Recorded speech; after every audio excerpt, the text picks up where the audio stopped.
And with the snow coming down at a rate of about a half an inch to an inch per hour and the wind blowing it around, well, everywhere, road crews have a tough job on their hands. News Channel 5's Kristen Volk, she has been at the ODOT garage in Independence all day long. And Kristen, what is ODOT doing to try to keep up with all the snow?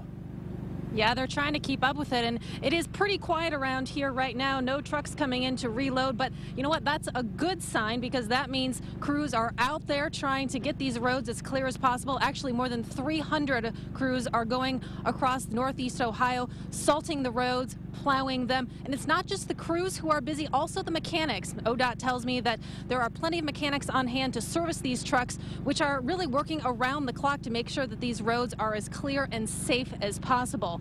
Now, if you must venture out tonight, please be safe. ODOT says that the visibility is poor out there and that most roads are covered in snow and slush. Live in Independence, I'm Kristen Volk, News Channel 5. Thank you. Now, the roads aren't the only place where this storm is affecting travel plans. News Channel 5 Shay Harris continuing our live team coverage right now. She is out at Cleveland Hopkins International Airport, where we've seen cancellations and delays all day long, Shay. Well, I can tell you this, Chris, the weather has definitely had a major impact out here at the airport as 100 flights or more have been canceled. And as you can see, the snow is starting to pick up again. And many of these people who are traveling were not in any way expecting any cancellations. When they made it here, they say it was clear, and then they got here and the weather just did what Mother Nature does. We spoke to one family that drove 5 hours up from Indiana to pick up their 15-year-old to make sure she wouldn't have to stay at the airport by herself overnight there in a hotel locally. Then we also met up with one student.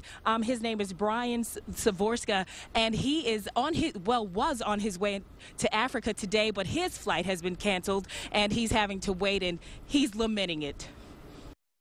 They're saying that instead of us leaving today, we're going to have to leave on Friday at about 1 o'clock, I think. Wow. Kind of bummed about it? Yeah, I'm kind of bummed. I've been sitting in the airport all day, so I was looking forward to being able to go. So just have to push it back some. So basically, this is the story for a lot of people here. They were not expecting this, and many of their plans have been changed. This young man won't get to leave for Africa until Friday. His whole group is having to wait. We have here with us a spokesperson here with the airport, Todd Payne, who is going to talk to us about the current conditions. Todd, you guys got ahead of this thing last night, issuing the cancellations. What has it been like for you today? Well, it's a busy day at the airport. The airport hasn't closed at all.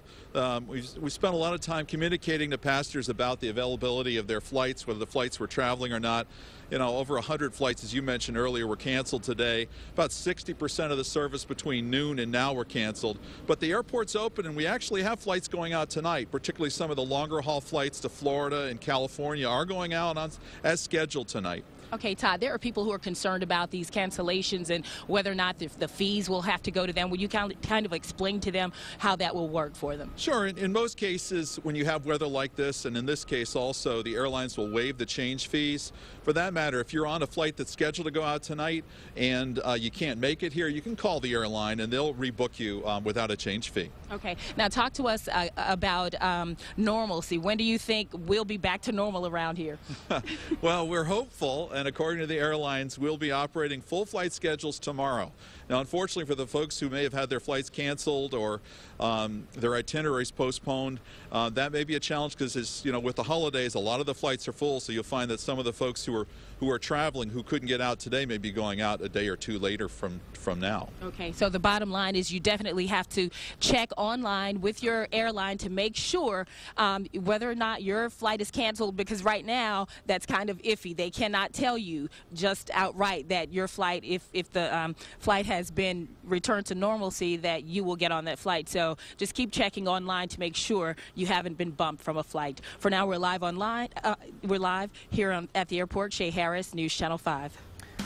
All right, Shay.